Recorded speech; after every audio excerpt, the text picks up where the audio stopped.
Hi, this is my July book haul. My friends Rosanna and Lex are recording their podcast in the other room, so I have to try and not be too loud. These are the books that I have bought and received in July. And I've got a little giveaway as well. Also, I decided to film using this angle because you can actually see my shelves in the background now. Double stacked. Okay, I'm gonna start with this one. I got this one from the agency who is doing the film, so you might be able to guess what this one is. It is The Darkest Minds by Alexandra Bracken, and it is the film tie-in. This one actually has like pictures from the film in it. I heard lots about this before, and it obviously came up when I was looking for book to film adaptations, so this is going to be in my next book to film adaptations video. Oh, and I just realized that my edition is signed, which is great. It is dystopian. There is again like a virus that is killing people right up my street. Trailer for this film looks alright. I've heard many great things about this book. Didn't expect it to be this chunky though. I'm excited for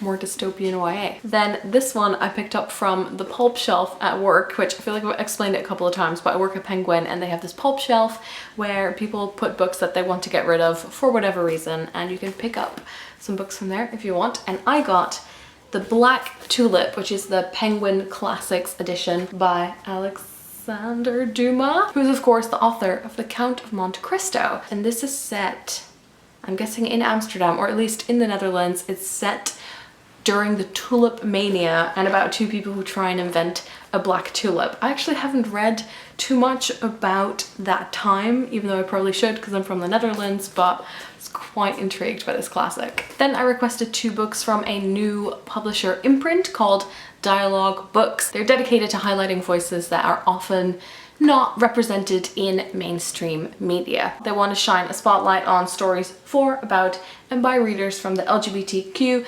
disability, working class, and BAME communities. And it's quite nice because they're sort of going across literary fiction and non-fiction and lots of different genres. These are the 2 from their debut list that really jumped out at me, but they also gave me a brochure which talks about lots of their other titles, so you might see more of those in the future. You're not going to be surprised by the ones I picked, but this is XX by Angela Chadwick. This is about 2 people who discover a groundbreaking clinical trial that enables 2 women to have a female baby, and they jump at the chance to make history. You know I love a bit of gender-based dystopia. There's also this, I don't know how to pronounce it actually, Cygnet by Susan Butler. It's about a 17-year-old who is stranded on an island called Swan Island, and it's home to an eccentric old-age separatist community who have shunned life on the mainland for a haven which is rapidly sinking into the ocean. You know that I've been loving this podcast called My Favorite Murder, so they talked about this one book in quite a few episodes and I was a bit confused, and then I saw it in the shop, and when I showed this on Instagram stories, it's probably the most responses I've ever had on a post, and it is I'll Be Gone in the Dark by Michelle McNamara. So they've done like a full episode on the podcast about this author and about this book. She did loads of research into the Golden State Killer. I actually don't know that much about it except for some episodes that I've heard, and I don't really read crime or true crime, but this was too tempting. I'm already a little bit in. I was instantly reading it on the bus. I hope I can handle it because it seems like it's going to be quite gruesome, and maybe the start of a love for this genre. If you have any other recommendations of like really standout ones, let me know. I'm gonna go through the rest quite quickly. This is a proof copy of Melmoth by Sarah Perry. It's coming the 2nd of, I have to count the months, August, September, October. Now this instantly reminded me of the classic that I think I read part of during my degree, Melmoth the Wanderer, and I think it might be related. It's by the author of The Essex Serpent, which I haven't read yet, but I've heard many great things. This is a story of a woman who has done something that she can't forgive herself for.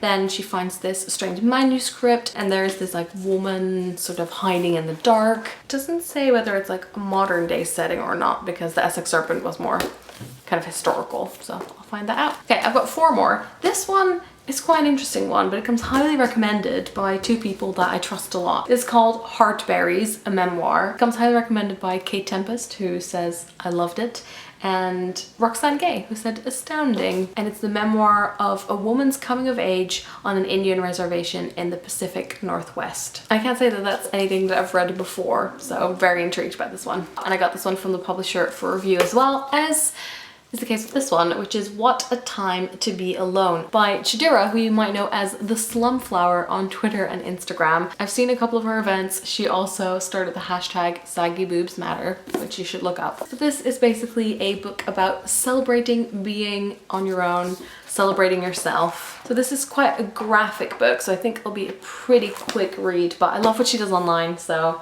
excited to see what is in here. Then I have two books written by friends. So the first one is a proof copy of Pages & Co.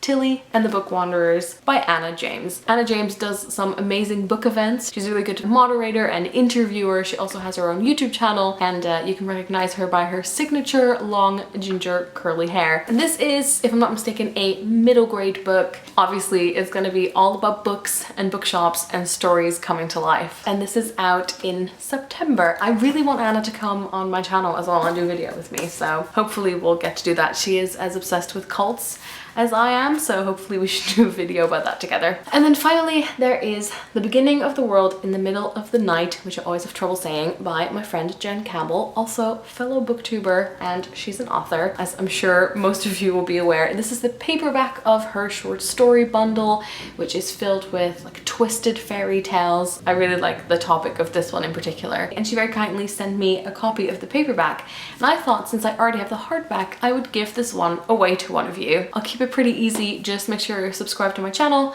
like the video, leave a comment below, and you'll automatically enter yourself. And it's also an international giveaway. I'll put the end date in the description. All right, and that is it for today. I hope you found some new books that you might want to pick up yourself. Links to all of them, as always, will be in the description. Thanks so much for watching, and I'll talk to you later. Doei!